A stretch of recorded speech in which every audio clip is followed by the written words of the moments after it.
कुछ कहानियाँ समय के साथ धुंधली पड़ जाती हैं, लेकिन कुछ इतनी गहरी छाप छोड़ जाती हैं कि उन्हें भुलाना नामुमकिन होता है।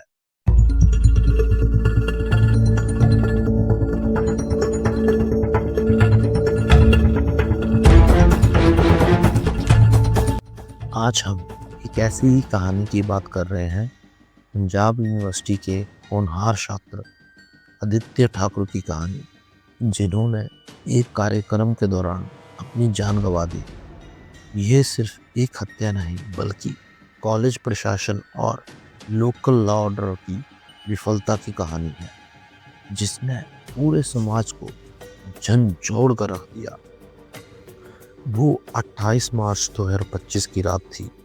चंडीगढ़ के पास पंजाब यूनिवर्सिटी का सेक्टर 25 का कैंपस, जहां जीवन का उल्लास अपने चरम पे था। University of engineering and technology के दूसरे वर्ष के कंप्यूटर साइंस के छात्र आदित्य ठाकुर, जो हिमाचल प्रदेश के नालागढ़ के रहने वाले थे, अपने कुछ दोस्तों के साथ वो हरियाणवी गायक मासूम शर्मा के लाइव कॉन्सर्ट में शामिल होने आए थे। माहौल में संगीतों की धुनें गूंज रही थी और युवा जोश चरम पे था, लेकिन शायद किसी को अंदाजा भी नहीं था कि ये रात आदित्य के जीवन की आखिरी रात साबित होगी। कॉन्सर्ट के समापन के समय भीड़ के बीच से निकलते हुए एक मामूली कहासुनी हुई। कुछ बाहरी लड़के जो कुर्सियों पे चढ़कर वीडियो बना रहे थे, आदित्य और उसके दोस्तों के साथ उलझ गए। कॉन्सर्ट के बाउंसरों ने स्थिति को संभाला और दोनों गुटों को अलग कर दिया। लगा कि मामला शांत हो गया है, लेकिन ये शांति सिर्फ तूफान से पहले की शांति थी। कॉन्सर्ट खत्म होने के बाद हॉस्टल नंबर 8 के पास एक अंधेरे खुले मैदान में वही बाहरी लड़के अपने साथियों के साथ घात लगाए बैठे थे। उनके दिलों में बदला लेने की आग जल रही थी। उन्होंने हाथों में चाकू और लाठियां पकड़ रखी थी। उन्होंने आदित्य और उसके दोस्तों को घेर लिया और उन पर इतनी क्रूरता से और बर्बरता से हमला शुरू कर दिया। इस अचानक हुए हमले में आदित्य ठाकुर की दाहिनी जांघ में चाकू से गहरा वार किया गया, जिससे खून की बौछारें शुरू हो गई।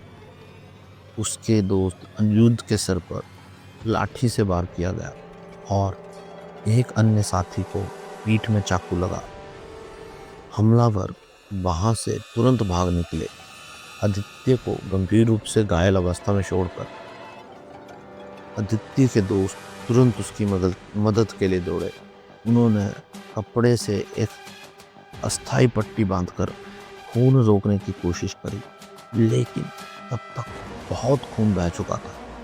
आदित्य को चंडीगढ़ के बीजीआई हॉस्पिटल में इमरजेंसी वार्ड में ले जाया गया, लेकिन अस्पताल पहुंचने में देरी हुई। रिपोर्टों के अनुसार पुलिस कंट्रोल रूम की गाड़ी, जिसमें आदित्य को ले जाया गया, घटना स्थल पर 20 मिनट से अधिक तक रुकी रही, लेकिन 12 घंटे तक मौत से जूझने के बाद 28 मार्च 2025 की सुबह आदित्य ठाकुर ने अपनी अंतिम सांस ली। लगभग 2 से 3 लीटर खून बह जाने के कारण उसकी जान चली गई। चंडीगढ़ पुलिस ने इस अपराध को गंभीरता से लिया और तुरंत जांच शुरू कर दी और अपनी तकनीकी निगरानियों के आधार पर घटना के 2 दिनों के भीतर ही 4 मुख्य अपराधियों को गिरफ्तार कर लिया। लक्ष्य मोहाली के सीजी लांड्रा का छात्र उदय और राघव, चंडीगढ़ के गुरु गोविंद सिंह कॉलेज सेक्टर 26 के छात्र, और साहिल, ये सभी मनी माजरा के निवासी थे और उम्र 19 से 20 के बीच थी। और सबसे महत्वपूर्ण बात थी कि इनमें से कोई भी गिरफ्तार आरोपी पंजाब यूनिवर्सिटी का छात्र नहीं था। जांच आगे बढ़ी और पुलिस ने इस मामले में कुल 7 आरोपियों के खिलाफ 2 जुलाई 2025 को अदालत में चार्जशीट दाखिल कर दी। इन आरोपियों के नाम हैं साहिल, राघव, लक्ष्य, उदय, ऋतिक, प्रेम और हर्ष। ये सभी मणि माजरा के रहने वाले हैं। आरोपियों ने पुलिस को बताया कि हमला सोची समझी चाल नहीं थी, बल्कि कॉन्सर्ट के बाहर हुए झगड़े के बाद गुस्से में आकर किया गया था। अदालत ने इस मामले की अगली सुनवाई 10 तारीख तक तय की है। आदित्य ठाकुर की अचानक हुई मृत्यु ने पंजाब यूनिवर्सिटी के छात्रों में गहरा आक्रोश पैदा कर दिया। छात्रों ने तत्काल विश्वविद्यालय अधिकारियों और पुलिस से जवाबदेही की मांग की। उन्होंने कॉन्सर्ट में सुरक्षा व्यवस्था में भारी लापरवाही का आरोप लगाया। छात्रों ने कई दिनों तक विरोध प्रदर्शन किए। डीन, स्टूडेंट वेलफेयर और वाइस चांसलर के कार्यालयों के बाहर इकट्ठा हुए और विरोध किया गया। विरोध इतना तीव्र था कि उन्होंने DSW के कार्यालय में तोड़-फोड़ की और पंजाब यूनिवर्सिटी के सुरक्षा प्रमुख के साथ धक्का मुक्की भी हो गई। उनकी मुख्य मांग थी वाइस चांसलर, DSW और सुरक्षा प्रमुख को अपने पदों से इस्तीफा देना चाहिए। इस दुखद घटना के बाद चंडी के डिप्टी कमिश्नर कम जिला मजिस्ट्रेट ने जांच का आदेश दिया। SDM नवीन के नेतृत्व में ये घटना की परिस्थितियों, सुरक्षा में हुई चूक और भविष्य में ऐसे आयोजनों के लिए मानव संचालन प्रक्रियाओं यानी SOPs की सिफारिश की गई। कॉन्सर्ट की अनुमति की शर्तों के अनुसार एम्बुलेंस और चिकित्सा का वहां पे होना अनिवार्य है।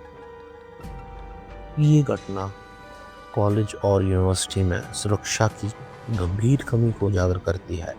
ये पिछले 4 महीनों में पंजाब यूनिवर्सिटी कैंपस में ऐसी दूसरी घटना है। इससे पहले नवंबर 2024 में एक लड़के ने हॉस्टल में डोज से मौत हो गई थी। आदित्य ठाकुर के पिता प्रवीण ठाकुर अपने बेटे के लिए न्याय की मांग को लेकर छात्र विरोध प्रदर्शनों में शामिल हुए हैं। ये मामला न केवल एक छात्र की दुष्ट हत्या की कहानी है, बल्कि ये भी दर्शाता है कि कैसे एक छोटे से झगड़े ने एक हंसते खेलते परिवार का उनका चिराग छीन लिया। आज आदित्य ठाकुर के मामले में न्याय की उम्मीद अभी बाकी है। ये थी आदित्य ठाकुर की कहानी, एक ऐसी ट्रेजेडी जो हमारे समाज को और हमारी व्यवस्था को सोचने पे मजबूर करती है। आप देख रहे थे हिमाचल जुर्म फाइल्स। धन्यवाद। जय हिंद, जय भारत।